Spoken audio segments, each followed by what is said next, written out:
Domestic violence बहुत ज़्यादा है। एक थप्पड़ से पहले गालम गलौज से थप्पड़ और थप्पड़ से फिर वो बढ़ता है तशद्दुद की तरफ चला जाता है। इन केसेस से भी बढ़कर आजकल जो मैं समझती हूँ हम लोग डील कर रहे हैं वो हरासमेंट बहुत ज़्यादा हो रही है। किसी प्लेटफॉर्म के थ्रू आप किसी से बातचीत कर रहे हैं, फिर आपके तस्वीरें एक्सचेंज होगी, मुलाकातें होगी, वही रुझान बढ़ते बढ़ते रेप केसेस की तरफ भी चला जाता है। जदीद टेक्नोलॉजी को प्रोए कार्ड लाया जाता है और उसकी मदद से जो है वो ट्रेस करके बंदे को अरेस्ट किया जाता है। लॉ सबके लिए बराबर है और लॉ जेंडरलेस होता है। अगर कोई फीमेल भी क्राइम करती है तो उसको भी कानून के दायरे में लाया जाता है। एक बार खामोश रहेंगे तो फिर आपको बहुत कुछ भुगतना पड़ेगा। अस्सलामुअलैकुम, टीवी टुडे के साथ मैं हूं आपकी मेज़बान ज़ुहा राशिद। नाज़रीन, हुकूमत ने औरतों के लिए पुलिस स्टेशन तो कायम कर दिए, लेकिन क्या ये पुलिस स्टेशन औरतों के हकूक़ के लिए काम करते भी हैं या नहीं? क्या इससे ख़वातीन के मसले हल होते भी हैं या नहीं? आज मैं वुमेन पुलिस स्टेशन में मौजूद हूँ और मेरे साथ यहाँ की SHO सनिया मौजूद हैं। इनसे बात करते हैं, इनसे जानते हैं कि ये कब से इस फील्ड में काम कर रही हैं और क्या ख़वातीन के मसले वाकई हल होते हैं या नहीं होते। अस्सलाम वालेकुम। वालेकुम अस्सलाम। कैसी हैं आप? शुक्र अल्लाह का। सनिया, सबसे पहले मुझे ये बताएं कि आपको क्या लगता है कि ज़्यादातर जो मसले हैं वो किस चीज़ के आपको फेस करने पड़ते हैं? ऑनलाइन हरासमेंट के फेस करने पड़ते हैं, रेप के फेस करने पड़ते हैं, किस चीज़ के? सबसे ज़्यादा तो यहाँ पे डोमेस्टिक वायलेंस बहुत ज़्यादा है। लोगों में शौर नहीं है। लोग एक थप्पड़ मारने को बड़ी एक छोटी सी चीज़ समझते हैं। एक थप्पड़ से पहले गालम गलौज से थप्पड़ और थप्पड़ से फिर वो बढ़ता है तशद्दुद की तरफ चला जाता है। सेकेंडली, जो इन केसेस से भी बढ़कर आजकल जो मैं समझती हूँ हम लोग डील कर रहे हैं वो हरासमेंट बहुत ज़्यादा हो रही है। ऑनलाइन या किसी प्लेटफॉर्म के थ्रू आप किसी से बातचीत कर रहे हैं, फिर आपके तस्वीरें एक्सचेंज होगी, मुलाकातें होगी, और वही रुझान बढ़ते बढ़ते रेप केसेस की तरफ भी चला जाता है। तो लोगों को थोड़ा सा जो है ना इसका यूज़ ध्यान से करना चाहिए मेरे ख्याल में। जब कोई ब्लैकमेल का केस आपके पास आता है तो आप ब्लैकमेलर तक कैसे पहुंचते हैं या कैसे उसको ट्रेस किया जाता है? अगर एक औरत आके सिर्फ ये कह दे कि मुझे उसका नाम पता है तो आप कैसे ट्रेस करते हैं? नहीं, अब तो जदीद टेक्नोलॉजी का इस्तेमाल हम बहुत ज़्यादा प्रोए कार्ड लाते हैं। अब जदीद टेक्नोलॉजी की मदद से हम लोग कॉल रिकॉर्ड डाटा, लोकेशंस, इस तरह की डिफरेंट चीज़ें हैं जो हम ट्रैक करके उस बंदे तक पहुंच जाते हैं। बहुत सारे रेप केसेस के अंदर जस्ट हमारे पास एक होता है कि जी एक रैंडम जगह, लोगों को समटाइम एड्रेस भी कंप्लीट नहीं पता होता, तो हम बस अंदाज़े से उधर जाते हैं। फिर उधर की अब देखिए जियो फेंसिंग, ये सारी तमाम चीज़ें आ चुकी हुई हैं। तो जदीद टेक्नोलॉजी को प्रोए कार्ड लाया जाता है और उसकी मदद से जो है वो ट्रेस करके बंदे को अरेस्ट किया जाता है। अगर कोई औरत ये कहे कि मेरा नाम ना रिवील हो या मैं अपनी फैमिली को नहीं बताना चाहती, तो आप इस चीज़ को छुपाए रखते हैं कि फैमिली को फिर बताते हैं? ज़रूरी होता है? जैसे आजकल आप देखिए ना यूनिवर्सिटीज़ में जो हो रहा है, मतलब वही जो आपने बात की कि पिक्चर्स एक्सचेंज होती हैं, फिर ब्लैकमेलिंग का आगे सिलसिला शुरू होता है। दो चीज़ें हैं। अगर तो मेरे पास सिर्फ एक एप्लीकेशन आती है तो हम उसके ऊपर ही कार्रवाई अपनी कर रहे हैं। लेट्स सपोज FIR का अंदराज नहीं हुआ, तब तो ज़रूरी नहीं है कि घर वालों को या किसी और को पता चले।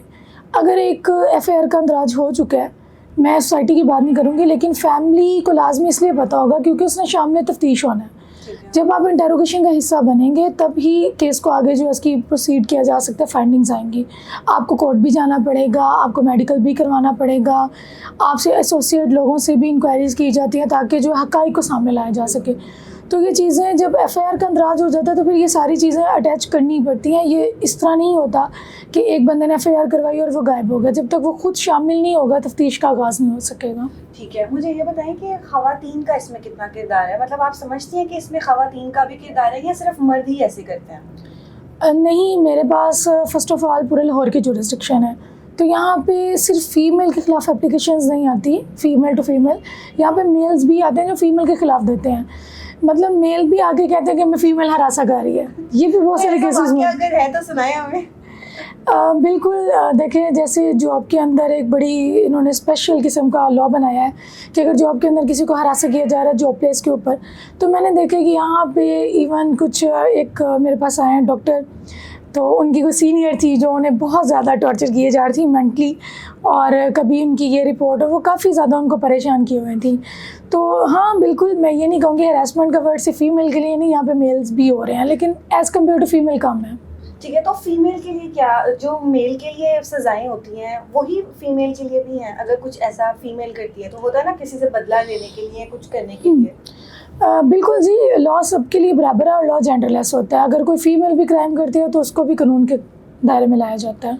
ठीक है, पहले ये कहा जाता था कि रेप औरत का इसलिए होता है औरत के कपड़ों की वजह से, या वो ऐसे गंदे कपड़े पहन के बाहर निकल रही हैं, कुछ उनका नज़र बॉडी शेमिंग हो रही है, इस वजह से लोग उनका रेप करते थे। लेकिन आजकल हम देखते हैं छोटी छोटी बच्चियों का भी रेप होता है, तो इसमें किसका कसूर है? कि थोड़ा सा मैं समझती हूँ शाउट की ज़रूरत है। रेप इज़ नॉट अबाउट कि आपने कपड़े कैसे पहने हुए हैं, आप जॉब कर रहे हैं, आप बाहर हैं, आप घर में हैं। इससे दूर दूर तक मेरे नहीं ख्याल में कोई भी इस चीज़ का क्राइटेरिया बनता है।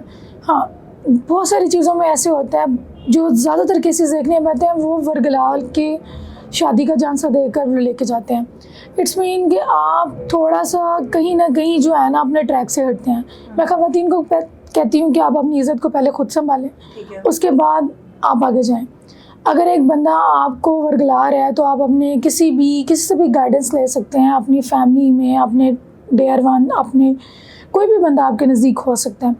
होता ही एक लड़की एक लड़के से इमोशनली अटैच हुई, उसने उसका रेप किया, अच्छा वो लड़की चुप कर गई माशरे के डर से। वो लड़का क्या करता है कि उसको मज़ीद अपने दोस्त बुलाए, ये बहुत ज़्यादा केसेस में हम लोगों ने देखा है, 2, 3, 4 लोगों से। तो आप बजाय कि यूज़ हो, इससे बेहतर है कि आप आ जाएं। आपसे ब्लंडर हो गया, गलती हो गई, या आपके साथ वाकई ज़्यादती हो गई, आप दोनों सूरतों में आ सकते हैं। यहाँ पे आने के लिए आपको किसी लीगल एडवाइज़र की ज़रूरत नहीं है, किसी फैमिली की ज़रूरत नहीं है। आपके पास आपका ID कार्ड है, कौमी शनाख्ती कार्ड, आप यहाँ पे आके एप्लीकेशन ड्रॉप कर सकते हैं। कोई क्राइटेरिया नहीं है कि इसको लाएँ इसको लाएँ। आप खुद भी एक बंदा अकेला आके भी यहाँ पे एप्लीकेशन दे सकते हैं और कार्रवाई करवा सकते हैं। ठीक है, अब जैसे हम देख रहे हैं रोड्स पे लड़कियां बाइक चला रही हैं, तो ऑन द स्पॉट अगर किसी को ज़रूरत हो, कोई लड़का उसको हरास कर रहे हैं या उसका पीछा कर रहा है, तो ऑन द स्पॉट आप लोग क्या सर्विस देते हैं? अच्छा, अब तो वज़ीर आला पंजाब मरीम नवाज शरीफ साहिबा ने एक वर्चुअल वुमेन पुलिस स्टेशन का इनकाद किया है। 15 जब आप कॉल करते हैं उसके बाद आपको ऑप्शन आता है कि 2 मिलाएं। 2 मिलाने से वर्चुअल वुमेन में कॉल कनेक्ट हो जाती है। उसके अलावा वुमेन सेफ्टी ऐप बना दी गई है जो फिल 4 रिस्पॉन्ड करती है। मौके के ऊपर तमाम के तमाम ब्रांचेज, इसके ऊपर रिस्पॉन्डिंग टीम्स जो है वो हरकत में आ जाती हैं। वुमेन सेफ्टी ऐप के अंदर बहुत सारे फीचर्स हैं और इनको यूज़ करने वालों की तादाद लाखों में है। उसके ऊपर आपको रेस्क्यू भी मिल सकती है, आपकी लाइव लोकेशन ट्रैक हो रही होती है, आपसे रब्ता मुनक़ता हो गया, आपकी लोकेशन ट्रैक की जा सकती है, रेस्क्यू आ सकती है, मोटरवे पुलिस, 15 पुलिस। उसके अलावा इमरजेंसी की सूरत में आप ऑनलाइन जो है वो चैटिंग कर सकते हैं, वीडियो कॉल्स कर सकते हैं। वो तमाम फीचर्स वुमेन सेफ्टी ऐप के अंदर दे दिए गए हैं कि इन केस आपको नहीं किसी चीज़ का पता मैं किधर हूँ, आप दिखा सकते हैं, आप लोकेशन शेयर कर सकते हैं। उसके अलावा मौके पे आपको रिस्पॉन्डिंग टीम पहुंचती है, वो आपको फिल 4 बहुत सारे लड़के अरेस्ट भी किए गए हैं जो लड़कियों का हरासा कर रहे हैं और वो मौके से पकड़े गए हैं। ठीक है, बहुत शुक्रिया सनिया, आपने Thank you, हमें टाइम दिया जी। तो नाज़रीन, हमारे साथ सनिया मौजूद थी जो वुमेन पुलिस स्टेशन की SHO हैं। इन्होंने बहुत अच्छी बात की कि हमें खामोश नहीं रहना चाहिए, जो भी आपके साथ जुल्म है उसके लिए खड़े हुए आवाज़ उठाएं और अपने लिए, अपने घर वालों के लिए आवाज़ उठाएं ताकि किसी और के साथ ऐसा जुल्म ना हो। इसी के साथ अपनी मेज़बान ज़ुहा को दीजिए इजाज़त।